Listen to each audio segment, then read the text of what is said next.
Председателот на Општинската комисија за проценка на штети Раде Велјановски со подметнување на лажни записници одобрил и исплатил средства за штети од земјотресите на членови на неговото потесно семејство, иако не биле баратели на штети. Со баснословни суми на пари почастили семејства на неколку вработени во локалната самоуправа, а имало и други сомнителни исплати. За криминалот кој го направил, дисциплинската комисија што ја формира општината го казни парично со 30% од плата во трајање од 6 месеци. Веде градоначалникот Георгиевски очекува полициска истрага. Нека повелат, вели, нека сработат. Очекува ажурност и од основното јавно обвинителство, бидејќи како што самиот кажа, дисциплинската комисија разгледувала само 4 случаи на исплата на средства, а постоеле сомненија и за одредени други нерегуларности во исплата на штетите од земјотресите. На едно исто семејство е конкретнава дисциплинска постапка.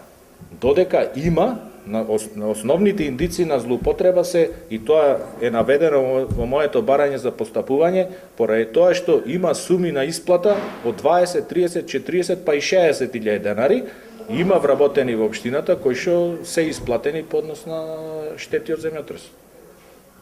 Неколку лица.